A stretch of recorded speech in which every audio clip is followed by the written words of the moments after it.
Bonjour Annie Cléfontaine, PDG de la Fondation Sylvanie Lindor. Bienvenue à Choc FM 105,1.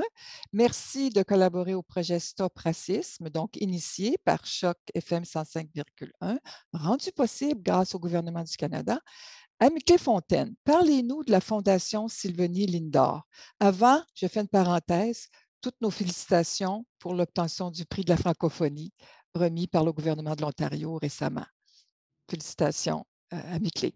Alors voilà, la Fondation Sylvanie Lindor. Parlez-nous de la mission de votre fondation. Alors, bonsoir Annie. Donc, ça fait plaisir d'être avec vous à cette grande émission, donc, dans ce gros projet. Donc, comme c'est déjà dit, la Fondation Sylvanie Lindor, donc, ça est une fondation que j'ai fondée il y a de ça 11 ans. C'est une fondation que je nomme après ma mère de faim, Sylvanie Lindor. Donc, elle est décédée, ça fait exactement 26 ans ou 27 ans. Donc, à l'époque, j'étais très, très enfant et j'ai décidé de faire quelque chose pour vivre son héritage. Donc, c'est une fondation qui a été créée en 2011. À l'époque, j'étais étudiant à l'université York. Et cette fondation se donne pour objectif de faire la promotion de leadership et de l'entrepreneuriat chez les jeunes Canadiens issus des communautés francophones diversifiées. Donc, avec le temps, donc, les champs d'action ont été élargis à travers les besoins du moment. Donc, récemment, avec la pandémie, il y a beaucoup de programmes qui ont vu le jour, notamment le programme Nourrir les sans-abri, donc, où nous avons aidé les couches les plus touchées ou les couches les plus vulnérables de la société. Nous avons aussi initié des programmes pour venir en aide aux familles francophones. Donc, c'est juste des programmes qui visent à contrer les barrières linguistiques, donc à outiller les jeunes contre le racisme systémique et le racisme anti-noir. Donc, c'est un travail que nous faisons avec le cœur, donc un travail que nous faisons comme un sacerdoce d'accompagner les jeunes qui ont tant besoin de nous. Pouvez-vous nous donner des exemples des difficultés rencontrées par les jeunes afro-canadiens ou afro-descendants, particulièrement en ce qui concerne leur intégration socio-économique, à votre avis ou selon ce que vous avez été témoin? Mais en fait, moi, je travaille dans le milieu francophone, des jeunes qui sont issus de la communauté ethnoculturelle francophone diversifiée. Oui. Donc, un des problèmes majeurs, c'est la langue, c'est la barrière linguistique, qui est souvent mis au devant de la scène. Parce qu'à Toronto, la langue qui domine le marché du travail, c'est l'anglais. Donc, la plupart du temps, ces jeunes sont issus des milieux francophones, donc avec très peu de notions de la langue anglaise. Donc, ce qui représente un obstacle pour leur intégration au marché du travail. Mais vous savez que quand on parle de la langue, donc, c'est un élément qui est mis au devant de la scène. Mais le problème le plus profond, c'est le racisme systémique, c'est le racisme anti-noir. Parce que l'intégration économique ou l'inclusion sociale, ça se fait ici à Toronto par rapport à ce que nous constatons de manière hiérarchisée. Donc, un immigrant en provenance de la France ou de la Belgique est plus susceptible d'être intégré au marché du travail qu'un immigrant en provenance d'Haïti, du Sénégal, du Cameroun. Ce qui est donc, c'est comme j'avais mentionné, le racisme systémique.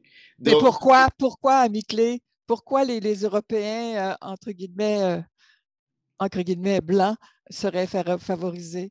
ben, en fait, c'est à cause du racisme systémique et la domination blanche. Et c'est ce qui fait donc un problème au développement total du multiculturalisme. Donc, Mhm. la suprématie blanche et ensuite le racisme systémique, c'est ce qui constitue un problème pour l'intégration totale des immigrants noirs. Et quand on parle des immigrants noirs, j'ai fait attention, les immigrants noirs qui est différent des immigrants racisés ou des immigrants racialisés. Parce que c'est plus facile pour un immigrant en provenance du Maroc, de la Tunisie ou de l'Algérie. Donc, Ah, d'accord. si on regarde le marché du travail ou les taux de chômage dans le marché canadien est plus élevé chez les personnes d'ascendance africaine, même si on est né au Canada. Donc, Mhm. on a toujours des obstacles à trouver des postes qualifiés parce que, tout simplement parce qu'on est noir. Et c'est ce qui définit nos luttes, nos champs d'action dans la fondation. C'est vrai, donc, on fait pas trop des bruit, mais quand on parle, la plupart du temps, on est écouté. Même si Voilà. on donne des réponses qui viennent parfois indirectement par rapport à nos revendications. Mhm. Et est-ce que vous pouvez donner des exemples précis, là, peut-être, des jeunes avec lesquels vous avez travaillé ou avec qui vous travaillez, qui font les démarches pour rechercher un emploi et qui se butent? Est-ce qu'ils vous disent, ah, j'ai pas réussi à obtenir cet emploi parce que je suis noir? Est-ce que c'est ce qu'ils vous disent ou Ben, quels ben, sont...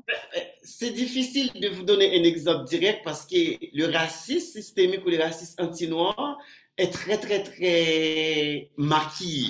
Est très maquillé souvent dans des politiques de multiculturalisme, des droits de l'homme comme on avait vu souvent. Mais ce que je peux dire à la Fondation récemment, nous avons lancé le programme d'emploi d'été. C'est juste pour pouvoir aider les jeunes à trouver du travail. Donc, l'année dernière, nous avons travaillé avec environ 25 jeunes, donc pour les aider donc, à trouver de l'emploi, donc comment préparer un résumé, tout ça, et leur donner de l'expérience pour mieux intégrer le marché du travail. Mais ce programme a été très, très, très difficile pour nous parce que ça demande tout un établissement. Il faut avoir des personnes de la ressource humaine, de la comptabilité, tout ça. Donc, des dispositions que la Fondation n'avait pas donc à leur disponibilité. Mais ce Mhm. que nous faisons cette année, donc nous essayons d'entrer en contact avec des agences qui fournissent de l'emploi. Et nous établissons également un programme qui s'appelle Emploi mobile. Emploi mobile, c'est un programme qui donne aux jeunes des moyens à la technologie. Donc, nous les empruntons des ordinateurs pour 3 mois. Donc, Ah, de sorte qu'ils puissent, ou de sorte qu'elles puissent naviguer le marché du travail. Donc, une fois trouvé un emploi, donc, ils nous remettent l'ordinateur. Nous les connectons avec des agences qui fournissent de l'emploi. Donc, OK. la plupart du temps, ils appellent donc à mes clés, je suis sur le marché du travail, donc c'est difficile pour moi de trouver un travail. Donc, est-ce que vous pouvez m'aider? Donc, ils n'ont pas donc dit clairement qu'ils n'ont pas pu trouver du travail, donc à cause du racisme. Mais ce que je peux dire, donc, l'intégration, donc, d'un immigrant en provenance de la majorité, donc, comme on appelle au Canada, se fait plus facilement qu'un immigrant noir. Et je fais attention entre un immigrant noir et un immigrant racisé. Mhm. C'est une distinction intéressante. Mhm. Ouais. Et donc, quel est le groupe d'âge? Vous intervenez auprès de des communautés diversifiées, vous l'avez mentionné, des jeunes, de quel groupe d'âge? Des adolescents, les jeunes adultes Donc, nous travaillons avec des jeunes, donc de groupes entre 15 et 30 ans. Mais parfois, il y en a aussi qui vont au-delà de 30 ans et puis qui ont besoin de nos services et qui frappent à notre porte. Donc, on se donne le moyen de les aider. Donc, donc, c'est les 15 ans et jusqu'à 30 ans plus. Et est-ce que ce sont, parce que vous avez mentionné, je trouve ça intéressant, que même si on est né au Canada et si on est noir, ça peut être quand même difficile. Alors, est-ce que vous travaillez avec davantage avec les nouveaux immigrants ou avec, de façon générale, avec toute personne qui est issue de la diversité? ben, en fait, ce qui est intéressant de la Fondation, nous avons un programme d'ambassadeurs, un programme d'ambassadrices aussi. C'est environ 50 ambassadeurs qui sont issus des communautés diversifiées. Donc, ce sont eux qui emmènent les nouveaux arrivants. Mhm. Donc, des personnes qui éprouvent des difficultés à s'intégrer au marché du travail. Donc, qu'on soit nouveau arrivant ou des personnes qui sont établies au Canada depuis des années, donc qui frappent à nos portes. Donc, nous essayons de les connecter avec des agences, mais parfois, ils demandent des services que nous ne sommes pas en mesure d'offrir. Parce que ça fait 11 ans depuis que la fondation existe. Malheureusement, donc, nous n'avons pas un personnel. Nous fonctionnons avec une équipe composée que de bénévoles. Donc, nous n'avons pas un espace physique parce que nous ne sommes pas en mesure de louer un endroit pour pouvoir offrir plus de services. Donc, nous aidons dans la mesure du possible selon nos possibilités. Ou bien vous réorientez les gens vers d'autres sources, par exemple les agences d'aide à l'emploi, etc. Oui, parce Euh, qu'actuellement, nous travaillons avec un Bilingual Squad. C'est une agence qui existe à Toronto depuis plus de 40 ans, donc qui accompagne les jeunes, la plupart du temps des jeunes que nous avons travaillé avec durant l'été dernier, donc qui cherchent du travail. Donc, nous les connectons avec cette agence de travail. donc, vous avez plusieurs Oui, partenaires plusieurs partenaires. plusieurs partenaires. Et en concluant, Ami Clé, quels seraient vos conseils? Quels sont vos conseils en termes de ressources? Bon, par exemple, la Fondation Sylvanie Lindor, entre autres, c'est une ressource pour les jeunes qui sont issus de la diversité. Quel serait est-ce que vous avez un conseil que vous aimeriez partager avec les jeunes issus de la diversité? Mais en fait, une chose que je peux dire aux jeunes, c'est surtout d'être des rêveurs. C'est avoir des millions de rêves dans la tête. C'est vrai que au Canada, on parle de racisme systémique, il y a le racisme anti-noir, il y a des opportunités qui parfois n'ont pas été données donc par rapport au racisme systémique, mais c'est que nous vivons dans un pays que je peux dire qui est champion en matière de droits de la personne et en matière d'intégration. Parce que moi, donc, quand je suis arrivé au Canada, je n'étais pas arrivé avec un capital extraordinaire, mais je suis là. Donc, c'est un pays qui donne des opportunités d'intégration, des opportunités de vivre ensemble, des opportunités de partager les valeurs qui sont communes à nous. Donc, c'est pour ça qu'à la Fondation, nous essayons surtout d'avoir des programmes de bénévoles qui donnent aux jeunes des opportunités de donner en retour donc, à la communauté. Mhm. Donc, c'est surtout de partager les valeurs que nous avons en commun et surtout de profiter ce que nous avons comme richesse, ne pas trop miser donc sur les obstacles. Les obstacles sont là, mais il faut s'efforcer de franchir les obstacles pour tailler la place de la société. Ce pays est à nous, c'est un pays qui m'a accueilli comme ma deuxième maman et je suis fier d'être canadien d'origine haïtienne. Donc, c'est de partager les richesses, les valeurs que le Canada a à nous offrir. OK. Alors, pour conclure, c'est un très beau témoignage.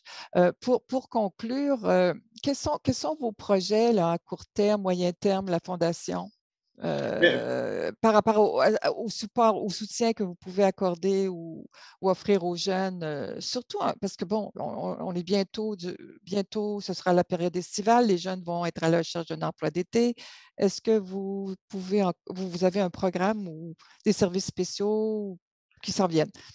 nous essayons d'axer cette fois-ci sur des programmes liés à la haine en ligne. Donc, parce qu'il y a la haine en ligne qui est très, très, très forte de nos jours, surtout sur les plateformes sociales. Mhm. Donc, c'est un programme que nous essayons de voir avec la santé publique et la santé du Canada et aussi le ministère de la Justice. Et nous envisageons aussi de lancer notre cinquième forum multiculturel. C'est un forum que nous avons lancé depuis 2014 et cette année, ça va être le cinquième.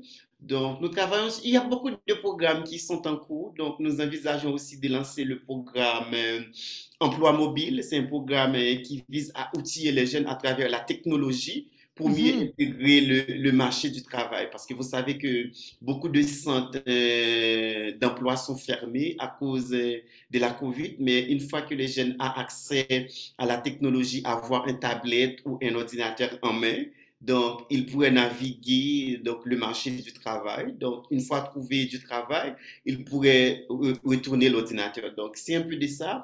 Nous essayons aussi de commémorer donc, la journée du 21 juin, donc en solidarité avec le peuple autochtone. Mais jusqu'à présent, on ne sait pas parce qu'il y a des demandes de financement qui ont été présentées auprès du ministère du patrimoine et du ministère de la Justice. Nous attendons encore. Donc, une fois qu'il y aura de bonnes retombées, donc, Donc, je communique avec l'Express les bonnes nouvelles. D'accord, c'est super. Alors, Et merci. avec Top FM. Donc, Avec Choc FM aussi, tout à fait. Oui, merci beaucoup, Ami Clé, de votre contribution. On se réjouit de votre participation au forum. Merci beaucoup. On reste en contact. À bientôt, Ami Clé. ok, merci à Choc FM, merci Annick. Donc, c'était un plaisir d'être avec vous. Merci. Au revoir. À bientôt.